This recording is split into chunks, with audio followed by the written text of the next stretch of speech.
अस्सलामुअलैकुम दोस्तों। अॼु मां हाज़िर थियो आहियां पंहिंजी आत्मकथा जी किस्त नंबर 10 पेश करण लाइ। मां सभिनी दोस्तनि जो शुक्रगुज़ार आहियां जेके मुंहिंजे मुख़्तलिफ़ वीडियोज़ ते तबसरो कंदा रहनि था। उहो तबसरो चाहे तारीफ़ी हुजे या तनक़ीदी, सभिनी तबसरनि खे आउं भलीकार चवां थो। जेके दोस्त तफ़सील सां तबसरो कनि था उहो मूंखे वधीक पसंदि अचे थो जो उन में तफ़सील सां गुफ़्तगू थियल हूंदी आहे। ऐं मां शुक्रगुज़ार आहियां साईं अब्दुल हकीम जोखियो साहब जो, जंहिं असांजो जेको व्हाट्सअप ग्रुप आहे फ्रेंड्स ऑफ IEF, उन ते मुंहिंजे वीडियोज़ ते मुख़्तलिफ़ तरीक़े सां ऐं पंहिंजो जेको आहे सो बहितरीनु तबसरो पेश कयो ऐं गुफ़्तगू कई, ऐं जंहिं ते असां हिक ॿिए सां ख़्यालात जो इज़हार कयो। ऐं मां सम्झां थो त उन सां मुंहिंजो वॾो इस्लाह थिए थो। मां शुक्रगुज़ार आहियां अदी नुसरत लाशारी जो, जेका पिणु अक्सर फ़ोन करे वीडियोज़ जे बारे में गुफ़्तगू कंदी रहंदी आहे ऐं मुंहिंजे लाइ सुठा रिमार्क्स ॾींदी आहे ऐं मुंहिंजी हिमत अफ़ज़ाई कंदी आहे। अॼु आत्मकथा जी जंहिं किस्त जे बारे में आउं तव्हांखे ॿुधाइणु चाहियां थो उहा मुंहिंजी इंडिया जी टूर हुई, जेका बेसिकली KPT जे सर्विस दौरान मूं कई हुई। मां KPT में इंजीनियर हुउसि ऐं उतां मोकल जे दौरान इंडिया वियो हुउसि। मूं ॿाहिरि वञण जी मोकल त न वरिती हुई, पर इहो कोन ॿुधायो हो त आउं इंडिया थो वञा।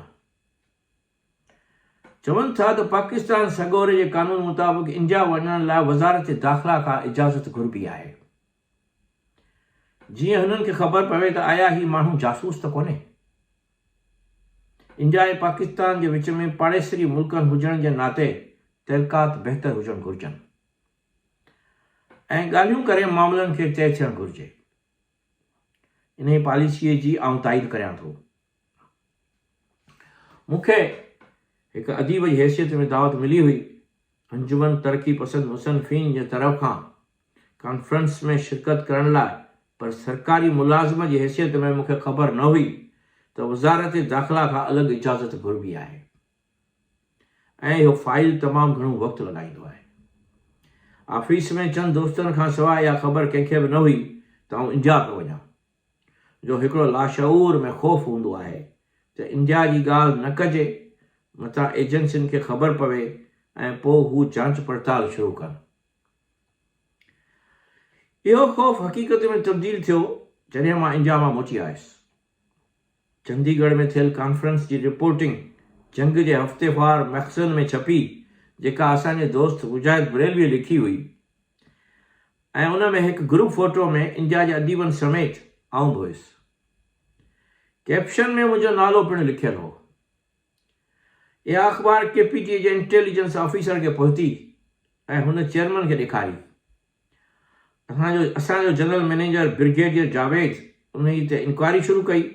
KPT में त इंक्वायरी हली, पर जावेद साहब इहो केस IB इंटेलिजेंस ब्यूरो ऐं ISI खे बि मोकिले छॾी। इन ई अरसे दौरान इंडिया जूं जेके ख़ूबसूरत यादूं हुयूं उहे ख़ौफ़ में तब्दील थी वियूं। मथां वरी KPT में मौजूदु सिंधी ऑफिसर रफ़ीक सफ़ी मूंखे फ़ोन करे चयो त ISI खे तुंहिंजो नालो वियो आहे, राति में खणी वेंदई, तंहिं करे कराची मां निकिरी वञ। संदसि सलाह ते आउं हैदराबाद हली वियुसि। कुझु ॾींहंनि खां पोइ जॾहिं कुझु बि न थियो त आउं अची नौकरीअ ते चढ़ियुसि। बाबा छाकाणि त सेशन जज हो, उनखे हर क़ानून जी ख़बर हूंदी आहे, तंहिं करे आउं हर सलाह उन खां हासिलु कंदो हुउसि। उन ई चयो त ईअं तो कयो ॾोह त न आहे, इहो को ॾोह त न आहे, मुल्क जे ख़िलाफ़ को क़दम त तो न खयो आहे, का नारेबाज़ी इंडिया में बि न कई आहे, त तोखे छो खणंदा। मां अंदरां पंहिंजे उसूलनि ते विढ़ण वारो माण्हू आहियां। जॾहिं बि को वाक़ियो थींदो आहे त पंहिंजे उसूल ते बीही मरण घड़ीअ ताईं सोभ जो इंतज़ारु कंदो आहियां, पर ज़ाल ॿार ऐं माइट ज़ोर भरींदा आहिनि त मुफ़ाहमत अख़्तियार करणु घुरिजे। तंहिं करे उन्हनि खे ख़ुशि करण लाइ विचूं रस्तो अख़्तियार कंदो आहियां। उसूलनि जी जंग विढ़ंदे जेकॾहिं मौत साम्हूं ईंदो त मां काइरनि वांगुरु वापसि कोन वरंदुसि। इहो फ़ैसिलो मूं बालकपण खां करे छॾियो आहे ऐं उन ई ते क़ाइमु आहियां। पाकिस्तान जो इस्लाम जे नाले ते पैदा थियणु हिकु ग़ैर नज़रियाती अमल हो। जीअं मूं अॻे ई चयो त हिंदुनि जो हिंदू हुजणु इंसानी तारीख़ जो हिकु तसलसल आहे, जंहिंमें कृष्णा भॻवान जहिड़ा बहादुर अॻवान पैदा थिया, जिन जो क़ौम में हक़ जे लाइ विढ़ण जो तसवुरु पैदा कयो। हाणोके दौर में समूरी दुनिया जे माण्हुनि लाइ इमाम हुसैन जहिड़ा मिसाल बहादुरीअ जी हिकु वॾी अलामत बणियल आहिनि। जॾहिं त कृष्णा भॻवान जो ज़िक्र उन ई वक़्त जो ज़िक्र आहे जॾहिं अञा क़ुर शरीफ़ न आयो हो, जंहिंजे अचण खां पोइ अलाह ताला जे तरफ़ां आयल समूरनि किताबनि जी फ़हरिस्त मुकमिल थिए थी, नबियुनि जी फ़हरिस्त बि मुकमिल थिए थी। तंहिं करे जेके बि माण्हू अलाह जे वहदानियत में यकीन रखनि था, उहे हिन किताब जो मुतालियो कनि त खेनि संदन फ़िक्र में का तब्दीली नज़र न ईंदी, यानी क़ुर शरीफ़ जो मुतालियो कनि। मुंहिंजो ख़्यालु आहे त मुस्लमाननि जी 1400 सालनि जी तारीख़ खे पढ़ण सां गॾु क़ुर शरीफ़ जो मुतालियो हर माण्हूअ लाइ ज़रूरी आहे ऐं पढ़ण वक़्तु खेसि को ख़ासि ज़ावियो या हद मुक़ररु न करणु घुरिजे त हुनखे लॻंदो त हू हिकु नओं किताबु पढ़ी रहियो आहे, जंहिंमें मुआशिरो जोड़ण जी हिकु तरकीब ॾिनी वई आहे। हीउ फ़क़ति मुस्लमाननि जो किताबु कोन्हे, पर समूरी इंसान ज़ात लाइ हिकु मुआशी निज़ाम जे जुड़ण जो किताबु आहे। तंहिंखे मुस्लमाननि जो किताबु करे इंडिया ऐं पाकिस्तान जे विच में इंतिहा पसंदीअ खे जनमु ॾिनो वियो। इन इंतिहा पसंदीअ खे ॿिन्ही मुल्कनि जा हुकुमरान खाई रहिया आहिनि।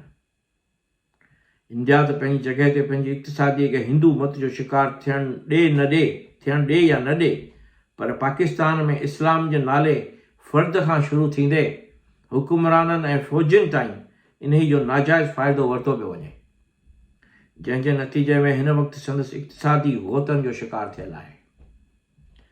कुझु ॾींहंनि खां पोइ IB जे इंस्पेक्टर मूंखे घर ते फ़ोन कई, इंटेलिजेंस ब्यूरो जे इंस्पेक्टर, ऐं पंहिंजो तारीफ़ करायो। हुन चयो त वटिसि मुंहिंजी केस जी इंक्वायरी आयल आहे। उन वक़्तु मुंहिंजो फ़क़ति हिकु किताबु छपियल हो, हिकु कायर जो मौत। उन खां अलावा आउं उन वक़्तु अख़बारुनि में लिखंदो हुउसि, अवामी आवाज़ ऐं काविश में रेगुलर कालम लिखंदो हुउसि, जिन जूं कापियूं बि मूं वटि हुयूं।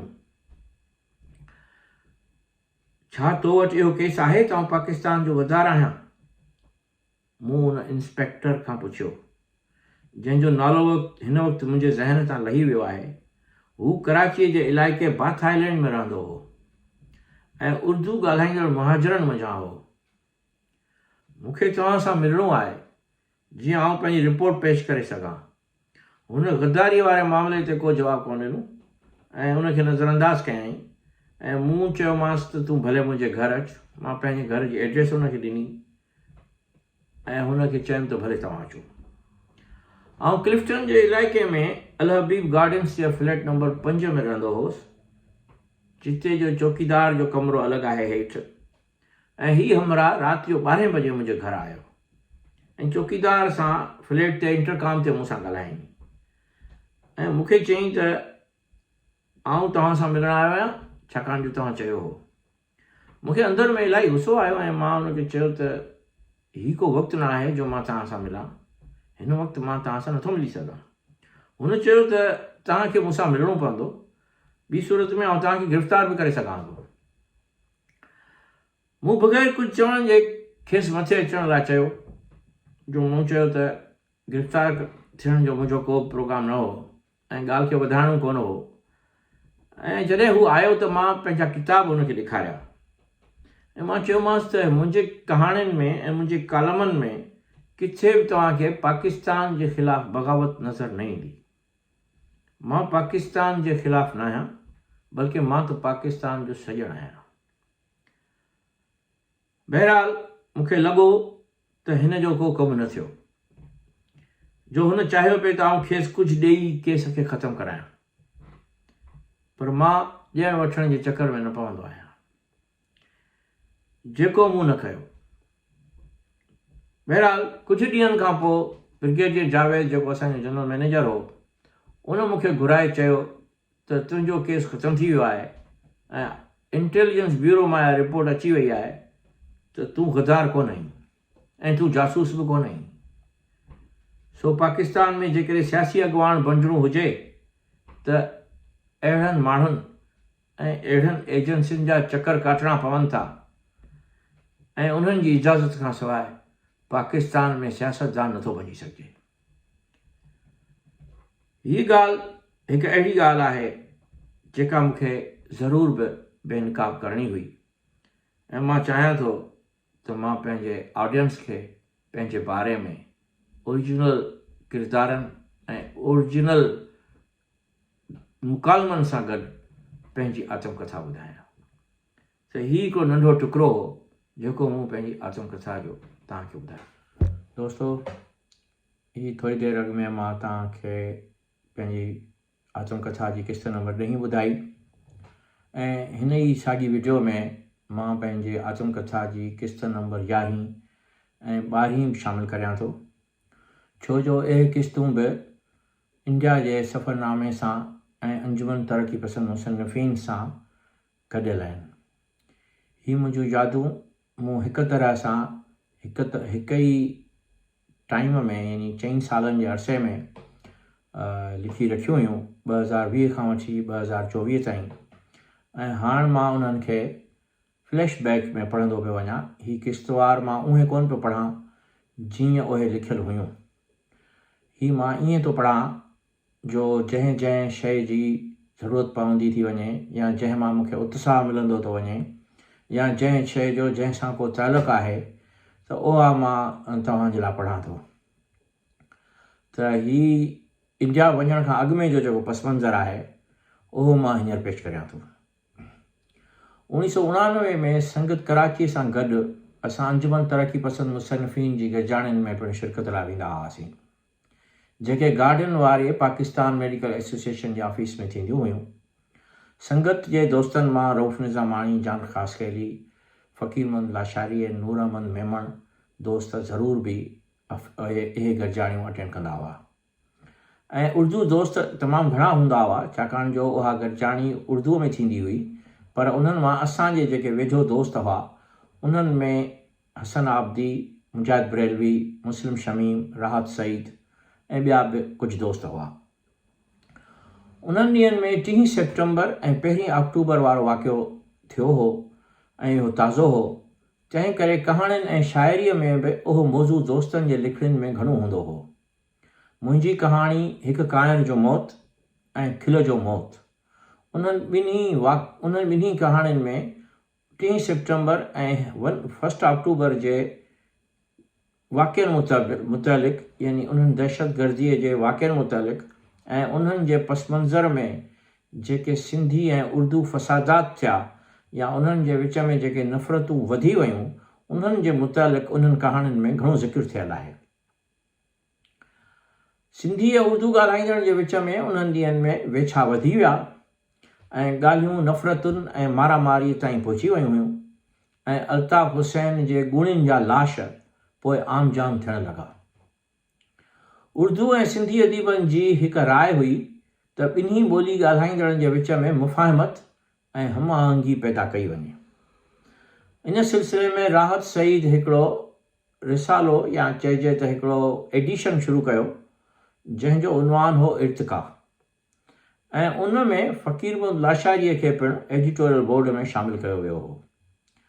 रिसालो केतिरी देरि हलियो इहो त घणो नथो चई सघिजे या शायदि अञा बि छपिजे थो, मूंखे उन जी वधीक हिन वक़्तु ख़बर नाहे, मगर कुझु ई वक़्त जे अंदरि MQM जे दहशतगर्द उर्दू अदीबनि खे हिरास करणु शुरू कयो ऐं थ्रिएट करणु शुरू कयो ऐं MQM जा जेके एक्टिविस्ट हुआ, अल्ताफ़ हुसैन जा जेके पोइलॻ हुआ, उन्हनि जी सोच तब्दील करणु शुरू कई ऐं उन्हनि में इंतिहा पसंदी ऐं रेसिज़म जो अंसर विझणु शुरू कयो ऐं जिन हुननि जी ॻाल्हि नथे मञी उन्हनि जे घरनि खे जलाइणु शुरू कयो ऐं उन्हनि ते छापा हणणु शुरू कया। इन जे करे कुझु देरि जे लाइ इहो रिसालो बि रुकिजी वियो हो। उर्दू सिंधी फ़सादात जी तारीख़ बि हाणे एतिरी संजीदा थी वई आहे जेतिरी हिंदू मुस्लिम फ़सादात जी तारीख़ किताबनि सां भरी पई आहे। ऐं केतिरा ई माण्हू पंहिंजे ज़ाविये सां तबसरो कंदा रहनि था। शहर कराचीअ में जेको थियो इहो त सभिनी खे मालूम आहे, पर सियासी तौर ते इहा ॻाल्हि हाणे केतिरी खुली वई आहे त दुनिया में जेके बि वाक़िआ थियनि था उन्हनि में किन सियासी अॻुवाणनि खे अॻियां करण लाइ एजेंसियूं रोल अदा कनि थियूं ऐं उन्हनि अॻुवाणनि खे अॻियां करण लाइ कहिड़ा मुआशी मफ़ाद थी सघनि था इहो बि ज़ाहिर थियणु लॻो आहे। सिंध जे क़ौम परस्तनि जी त का शाहिदी साम्हूं कोन आई आहे त उहे कंहिंजे इशारे ते अहिड़ी नस्ल परस्तीअ में मुलविस थी विया। पर कुझु साल अॻु हिलेरी क्लिंटन जॾहिं कराचीअ जे 9-0 ते 5 अरब रुपया इमदाद तौरु ॾेई आई त सम्झ में आयो त नस्ली फ़सादनि में अमरीकी मफ़ाद हुआ। वरी 2013 जे चूंडुनि दौरान जॾहिं इमरान ख़ान फ़ौज जी मदद सां अल्ताफ़ हुसैन जा उहे अकाउंट ज़ाहिर कया जिन में भारत खां अरबे डॉलरनि जी इमदाद आयल हुई, तॾहिं सम्झ में आयो पिए त नस्ली फ़साद कराए पाकिस्तान खे अक़वाम मुतहिदा में वाइखो कयो वञे त हू सिंधियुनि सां ज़्यादती पिया कनि। उन वक़्तु मुहाजिर नारो आम हो। हाणे वरी सिंधियुनि खे काफ़ी ग्रीन कार्ड ॾिना पिया वञनि त जीअं हू आज़ादी सां पाकिस्तान जे ख़िलाफ़ु ॻाल्हाए सघनि। ऐं जेके सिंधी इन नमूने सां करे अमेरिका में पहुचनि था ऐं वॾियुनि तंज़ीमुनि जा मालिक आहिनि ऐं वॾियुनि तंज़ीमुनि जा उहिदेदार आहिनि, उहे पिणु पाकिस्तान जे ख़िलाफ़ु ऐं सिंधी क़ौम परस्ती ऐं सिंधू देश जो नारो हणणु शुरू कनि था। इन्हनि सभिनी ॻाल्हियुनि जे पुठियां कहिड़ा सियासी मफ़ादात आहिनि ऐं कहिड़ा सियासी हथ आहिनि, इन ॻाल्हि ते आहिस्ते आहिस्ते तारीख़ पंहिंजी रोशनी विझंदी रहंदी। हीअ हिकु संजीदा ऐं सम्झ जी ॻाल्हि आहे त पाकिस्तान ऐं भारत ॿई न्यूक्लियर ताक़तूं आहिनि जेके जेकॾहिं दोस्त थी विया त पोइ अमेरिका पंहिंजा फ़ौजी हथियार कंहिंखे कहिड़े बहाने सां विकिणंदो।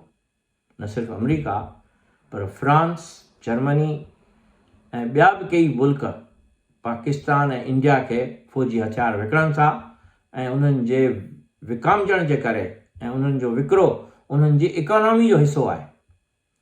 सो इन ॻाल्हि खे ज़हन में रखणु घुरिजे त जिते बि दुनिया में जंग लॻे थी त उन जंग जे पोयां सियासी ऐं इक़्तिसादी मफ़ादात उन्हनि ताक़तुनि जा थियनि था जिन जी इक़्तिसादी उन जंग जे पुठियां लिकल हूंदी आहे। त बहरहाल इहा का आज़ादु राय न आहे। जेकॾहिं केरु चवे त मुंहिंजी क़ौम खे आज़ादी ॾिनी वञे त उहा राय जेका आहे उहा का ज़ाती ऐं गिरोही कान हूंदी आहे, मगर उन जे पुठियां हिकिड़ा अहिड़ा हथ हूंदा आहिनि जिन जा इक़्तिसादी ऐं सियासी मफ़ादात हूंदा आहिनि। उन्हनि सियासी मफ़ादनि खे नज़र में रखंदे हिननि ॻाल्हियुनि खे गौर में रखणु घुरिजे त उहे मासूम माण्हू जेके आज़ादीअ जे नारे हेठि या नस्ली फ़सादनि खे बाहि ॾियनि था, उहे माण्हू जेके आहिनि उन्हनि जी आज़ादी, उन्हनि जे ज़हन जी जेका फ़रोग़ आहे, उन्हनि जे ज़हन जी जेका ग्रोथ आहे, उहा उन्हनि जी पंहिंजी न हूंदी आहे। त बहरहाल इन जे करे इन ॻाल्हि ते गौर करणु घुरिजे त उहे माण्हू आख़िर कहिड़े इल्म जे ज़रिए उन्हनि खे कहिड़ी तइलीम ॾिनी वञे जो हुननि जी राय जेका आहे उहा सियासी इस्तेहकाम वारी हुजे। त इन जे करे इहो बहस बहरहाल हलंदो रहंदो। मां इहो सम्झां थो त हुज़ूर सल्लम जो शेवो बि इहो न हो त हू कंहिंखां संदसि ज़बान खसे। हुननि त पंहिंजे किरदार सां दुनिया खे पंहिंजी तरफ़ माइल कयो। पाकिस्तान ऐं भारत ॿई साॻिए वक़्तु जॾहिं आज़ादु थिया, हाणे भारत दुनिया जी 6 नंबर इक़्तिसादी थी वई आहे ऐं पाकिस्तान शायदि 123 नंबर ते आहे, जॾहिं त तइलीम में इहो हाणे 79 नंबर ते अची वियो आहे, 144 नंबर ते अची वियो आहे। भारत जी इक़्तिसादी वधण जा ज़रिया उहे आहिनि त हर तरह सां टेक्नोलॉजीअ में अॻियां आहे। बंगलोर हिन वक़्तु अमेरिका जी सिलिकॉन वैली थी वियो आहे। भारत हिन वक़्तु भारत जे इक़्तिसादी वधण जा जेके ज़रिया आहिनि या जेके उन जा सबब आहिनि उहे इहे बि आहिनि त हुननि मज़हब खे पंहिंजी इक़्तिसादीअ में को बि दख़ल अंदाज़ी थियणु न ॾिनी आहे।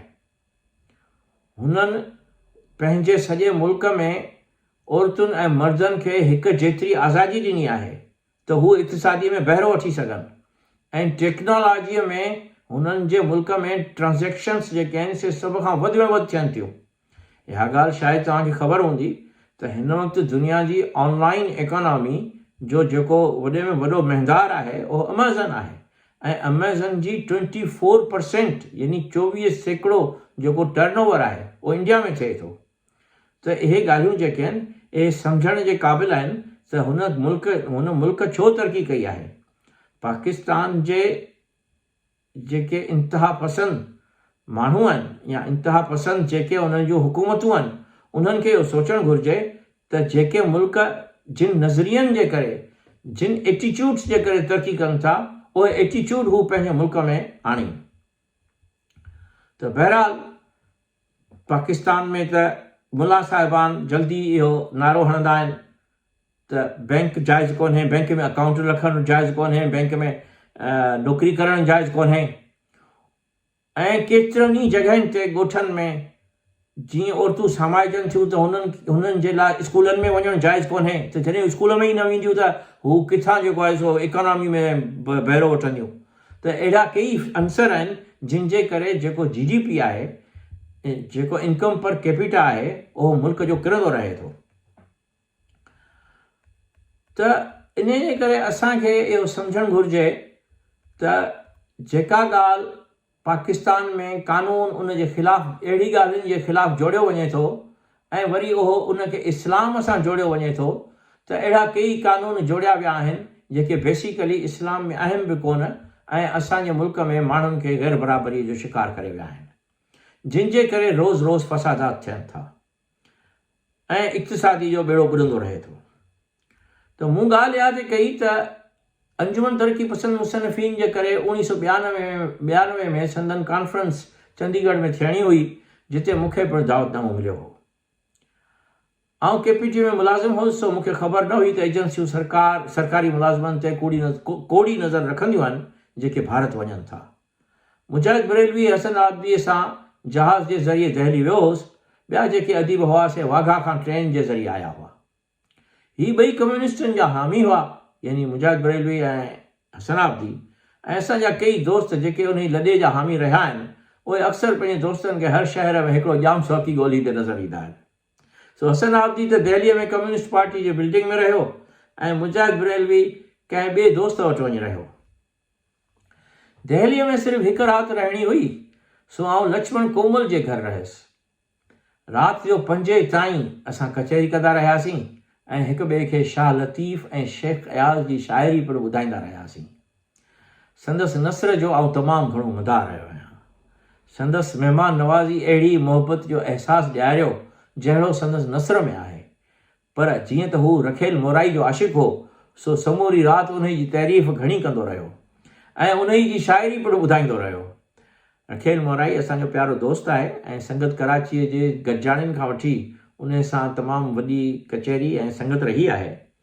सुबुह जो निकिरण महिल जेॾीमहिल हू मूंखे टैक्सीअ ते छॾणु आयो जो आउं हाणे चंडीगढ़ वञी रहियो हुउसि, टैक्सी मूंखे ट्रेन ते वठी वञण वारी हुई, त हुन मूंखे तमामु घणा तोहफ़ा ॾिना ऐं उहे बि घणो करे रखेल मोराई जा हुआ। त मूं चयोमांसि त रखेल मोराई सां त तव्हां इश्क था करियो, सो उन जे करे उन इश्क जी का हिकिड़ी बूंद शायदि मूंखे बि मिले त चङो। त हुन चयो न न न तोसां बि आहे, मां तोसां बि इश्क करियां थो।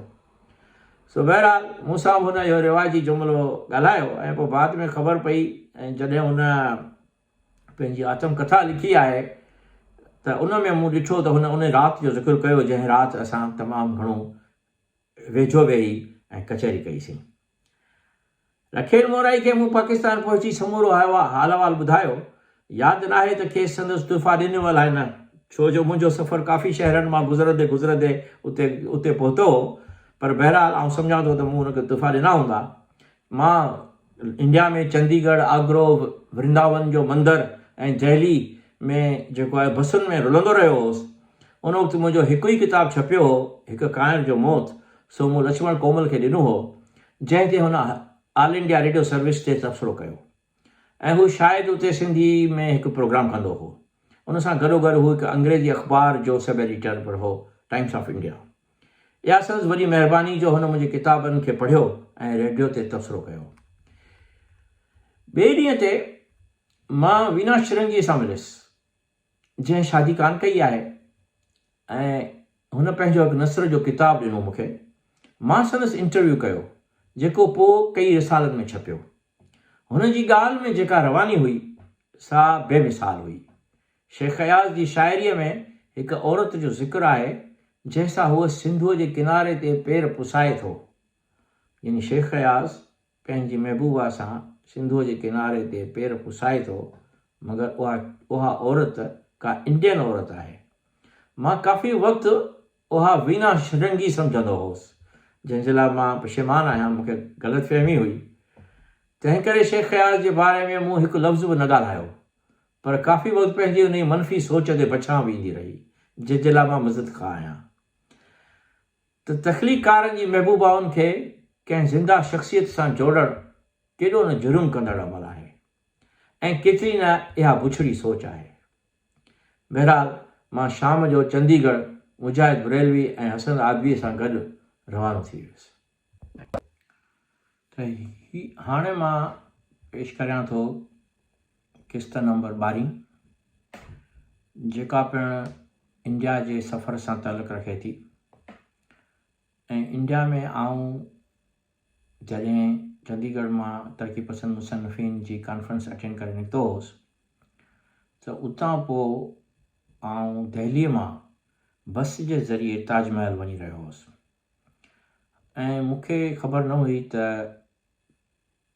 ताजमहल ऐं यानी आगरे ऐं दिल्ली जे विच में वृंदावन जो को मंदरु आहे, जेको मंदरु ईअं आहे जीअं मुस्लमाननि जो मको आहे, तीअं वृंदावन जो मंदरु वरी हिंदुनि जे लाइ हज जो हिकु वॾे में वॾो मंदरु आहे। जीअं हू वॾे में वॾी मस्जिद आहे, तीअं हिननि जो वरी हीउ वॾे में वॾो मंदरु आहे। सो मूंसां गॾु बस हिकिड़ी ईअं आमिरवा जी बस हुई, जीअं W11 कराची में हलंदी आहे। उन में मेसिडोनिया जी हिकु औरत वेठी हुई।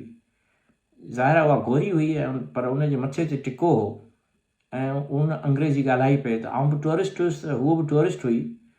त मूं उन खां पुछियो तव्हां केॾांहुं पिया वञो? हुन मूंखे चयो त आउं हज करणु पई वञा वृंदावन जे मंदर ते, ऐं उते हिन ॾींहंनि में हज थींदो आहे। त बहरहाल मूं उन खां पोइ वधीक पुछियो त वृंदावन जे मंदर ते छा थींदो आहे। मूंखे कृष्णा भॻवान जी जेका कहाणी आहे उहा पढ़ियल हुई, ऐं हिकिड़ी अहिड़ी तरह सां पढ़ियल हुई जो मूं सम्झो पिए त हीउ उहो शख़्स आहे जंहिं पंहिंजे मामे यानी इंदर सां खे क़तलु कयो।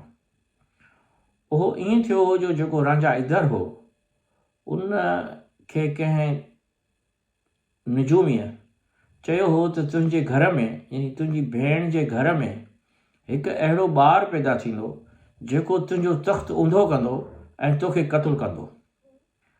तंहिंजे करे हुन जी भेण जॾहिं बि प्रेग्नेंट थींदी त हुनखे हू जेल में विझी छॾींदो हो, ऐं जॾहिं उन खे ॿारु थींदो हो त उहो ॿारु जेको आहे सो जीअं ई उहा जी डिलीवरी थींदी त हू उन ॿार खे माराए छॾींदो हो। अहिड़ी तरह सां 7 साल 7 ॿार हुन माराए छॾिया। उन खां पोइ जॾहिं 8 ॿारु थियो, जॾहिं राजा इंदर जे भेण खे कृष्णा भॻवान उन जे पेट में थियो, तॾहिं हुनखे हुन जेल में विझी छॾियो। मगर जंहिं राति हुन जी डिलीवरी थियणी हुई, उन ॾींहुं कुदरत जे तरफ़ खां हिकु अहिड़ो तूफ़ान लॻो ऐं उन में एतिरी आंधी ऐं आवाज़ हो जो जॾहिं उहो ॿारु ॼमियो त उन आंधी ऐं तूफ़ान जे करे उन ॿार जे रुअण जो आवाज़ु उते जे मुहाफ़िज़नि खे ऐं सिपाहियुनि खे ऐं कंहिं बि माण्हूअ खे उनजी ख़बर न पई। ऐं हुन उहो ॿारु ॼणे कंहिं हमदर्द खे ॾिनो ऐं उनखे चयईं त हिन खे वञी दरिया जे किनारे ते पेतीअ में विझी दरिया जे किनारे ते छॾे अचु। उतां पोइ कंहिं माण्हूअ उन ॿार खे खयो ऐं उहो जॾहिं वॾो थियो त कृष्णा भॻवानु थियो ऐं उन ज़ुल्म जे ख़िलाफ़ु यानी राजा इंद्र जे हुकूमत में जेको ज़ुल्म हो उन ज़ुल्म जे ख़िलाफ़ु हुन एतिरो आवाज़ु उथारियो ऐं एतिरी तहरीक पैदा कई जो हुन उनखे नेठि मारे ऐं उते अमुन आंदो। त इहा जेका हुनजी कहाणी आहे उहा ज़ालिम ऐं मज़लूम जी कहाणी आहे ऐं हक़ ऐं बातिल जी कहाणी आहे। ऐं इहा कहाणी मुख़्तसिर तौर ते मुंहिंजी पढ़ियल हुई। पर उते कुझु माण्हुनि इन जॾहिं आउं इन ते वञी रहियो हुउसि आगरे, त विच ते ई वृंदावन जे मंदर ते लही पियुसि ऐं केतिरनि ई ॿियनि हिंदू दोस्त जेके पाकिस्तान मां वियल हुआ उन्हनि सां मूं फ़ोन ते ॻाल्हायो ऐं कुझु मालूमात वरिती। त वृंदावन जे मंदर ॾांहुं वेंदे पोइ केतिरनि ई माण्हुनि सां मूं कचहरी कई त हुननि इहो ॿुधायो त इते जेको आहे सो 9 मेलनि ताईं हिकु ॿेलो आहे जिते जेके ॻऊं चरनि थियूं उहे बग़ैर लॻ जे यानी बग़ैर ॿार ॼणण जे खीर ॾियनि थियूं। ऐं इहो तॾहिं खां वठी जारी आहे जॾहिं खां वठी कृष्णा भॻवान जो मौत थियो आहे। तंहिंजे करे हिंदुनि जे मज़हब में कृष्णा भॻवानु हुननि जो हिकु पैगम्बर आहे ऐं उहो अहिड़ी मालूमात ऐं अहिड़ी हक़ ऐं बातिल जी जंग विढ़ियो जहिड़ी जंग दुनिया जा कई वेढ़ू विढ़ी चुका आहिनि ऐं अहिड़ा पैगम्बर जेके हुआ जिन खे अलाह ताला जी ॾात हुई उहे बि ईअं ई जंग विढ़ंदा हुआ। सो इहो जेको इल्मु आहे या इहो जेको बहस आहे उहो इन ई तरफ़ वठी वञे थो त जेको बि माण्हू अलाह जी हक़ जी जंग विढ़े थो उहो बेसिकली उन्हनि ई पैगम्बरनि जी क़तार मां आहे जिन खे अलाह ताला सनद ॾेई मोकिलियो हो। सो उन खां पोइ जॾहिं आउं वृंदावन जे मंदर मां निकितुसि त पोइ मूं वरी ही किस्त लिखी जेका मां तव्हांजे साम्हूं पेश करियां थो। राति जो 2 बजे जॾहिं मां वृंदावन जे मंदर मां निकितुसि त मुंहिंजे ज़हन ते कृष्णा भॻवान जा मौजज़ा छायल हुआ। मूंखे ताजमहल वञिणो हो पर सिज उभरण खां अॻु जो मंज़र ॾिसणो हो, तंहिं करे सुबुह जो 5 बजे खां अॻु पहुचणो हो। उन वक़्तु बहितरीनु ट्रांसपोर्ट मुंहिंजे वस खां ॿाहिरि हुई, तंहिं करे शहर जे बस स्टेशन ते पहुची उतां हिकु छकिड़ो बस में चढ़ियुसि जंहिंजो आवाज़ु ज़हन में ईअं घुमी रहियो हो जो लॻो पिए त का कुतर जी मशीन पई हले। डर तमामु घणी हुई। हालांकि रस्ते ते इंडिया जे ॿनियुनि जा मंज़र तमामु सुहिणा हुआ ऐं मूं पाण खे उन्हनि मंज़रनि में गुम करण जी घणी कोशिशि कई, पर बस जी डर विच में कबाब जी हॾीअ जो रोल पियो अदा कयो। बहरहाल आगरे में न त का होटल बुक थियल हुई न ई वरी का ख़बर हुई त किथे सस्तियूं होटलूं मिलंदियूं आहिनि जो सोचियमि पिए त पहिरीं थियल होटल ते छॾे पोइ वञी ताजमहल जो मंज़र ॾिसां। ख़बर पई त सिज उभरण जे मंज़र लाइ ताजमहल जी टिकट 150 रुपया आहे ऐं सिज लहण महिल बि अहिड़ी रक़म ॾियणी पवे थी, न त हूअं आरज़ी तौर ते ताजमहल में अंदरि थियण जी टिकट 15 रुपया हुई, त सिज उभरण ऐं सिज लहण महिल जी टिकट 10 गुणी वधीक हुई यानी 150 रुपया। होटल मिली वई ऐं आउं सिज लहण खां काफ़ी वक़्त अॻु में ताजमहल पहुची वियुसि। अहिड़े सुबुह जो वॾी लाइन लॻी पई हुई। लाइन में न सिर्फ़ु इंडिया जे कुंड कुर्छ जा माण्हू पे ॾिसण में आया पर कई गोरा बि ॾिसण में पिया आया। लाइन में बीहंदे मां सोचींदो रहियुसि त हिन काइनात खे का ॿी ताक़त हलाए थी, जो कृष्ण भॻवान जा मौजूज़ा हिन खे नबीअ जी हैसियत वठी ॾेई विया हुआ, ऐं जेको अलाह ताला क़ुर शरीफ़ में फरमायो आहे त मूं हर क़ौम ते नबी मोकिलिया जेके संदसि वहदानियत जो पैगाम खेनि ॾियनि था। उन वहदानियत जूं निशानियूं हिन धरतीअ जे हर हिकु धरतीअ जे चपे चपे ते माण्हूअ जे अचरज लाइ विछाए छॾियूं आहिनि, जीअं हू संदसि वहदानियत जो ज़िक्र ऐं फ़िक्र कंदो रहे। मूं दुनिया जा 44 मुल्क घुमिया आहिनि ऐं उन्हनि जी तारीख़ी जायुनि ते वञण खां पोइ को न को अहिड़ो मंज़र ज़रूरु ॾिसण में ईंदो आहे जो अल्लाह जी वहदानियत ते यकीन पुख़्तो थी वेंदो आहे। जॾहिं मां फजर जी नमाज़ न पढ़ंदो आहियां त ख़बर नाहे छो उन ॾींहं जे दौरान जिस्म में रूह जी ताक़त कमज़ोर महसूसु थींदी आहे। बाक़ी जेकॾहिं राति जी अकेलाईअ में ख़ालिक खे यादि कंदो आहियां त जिस्म में रूह जी ताक़त ईअं भरिजी वेंदी आहे जीअं गहरे पाणीअ मां कोई तारू टुॿी हणी सन्यासी थी निकिरे। लतीफ़ साईं जो हीउ बैत अक्सर रूह ते छायल रहे थो। सारी राति सुभान जागी जिन यादि कयो, उन जे अब्दुल लतीफ़ चए मिचीअ लधो मान, कोड़े कनि सलाम अॻ अचो उनजे। बैतनि जी तशरीह करणु मुनासिबु नाहे, पर हिन बैत जी क़ुर जे इन्हनि आयतुनि सां मुशाबियत आहे जेके यासीन शरीफ़ में आहिनि, जंहिंमें उन ॾींहं जो वाइदो आहे जॾहिं सभिनी इंसाननि खे क़ब्रुनि मां उथारियो वेंदो ऐं हर कंहिंखे पंहिंजी पोख जो बदिलो ॾिनो वेंदो।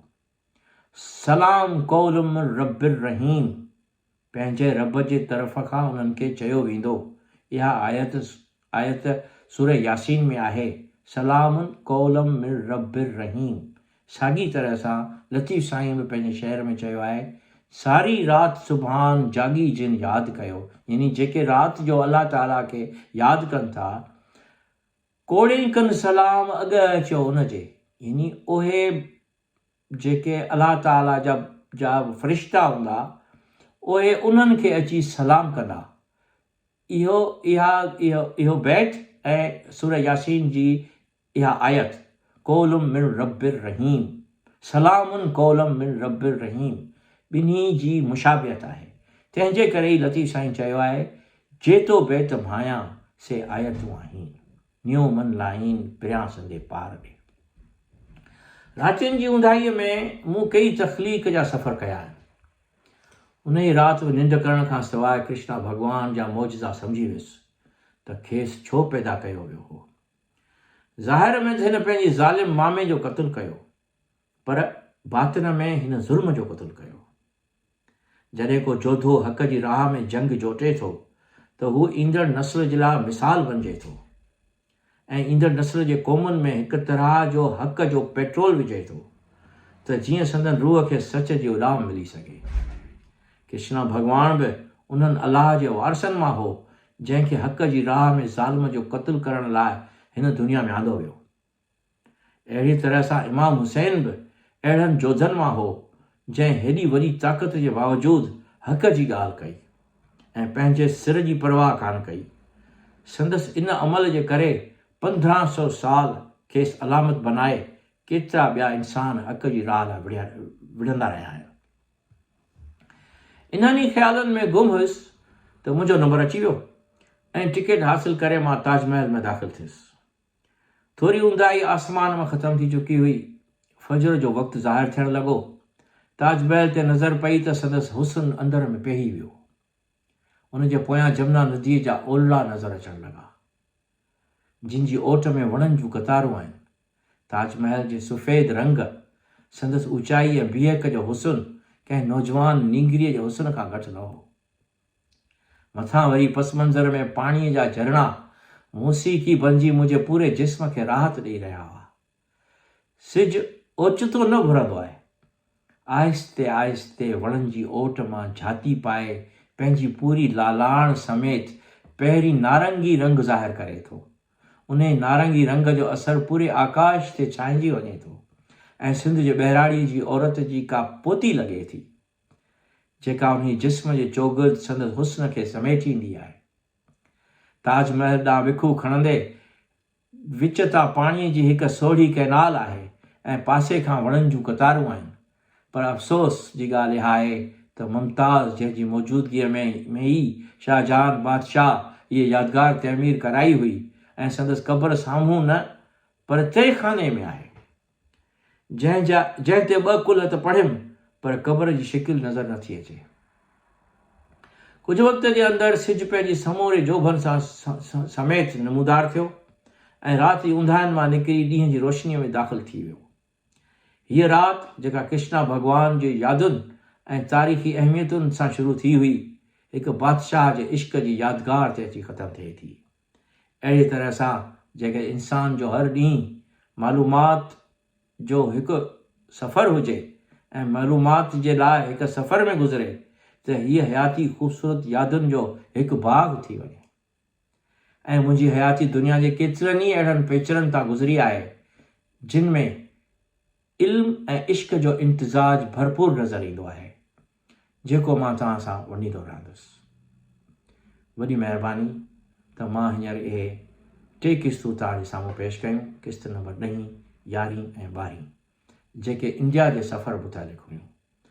वरी हाज़िर थींदुसि हिकु ॿी क़िस्त सां गॾु।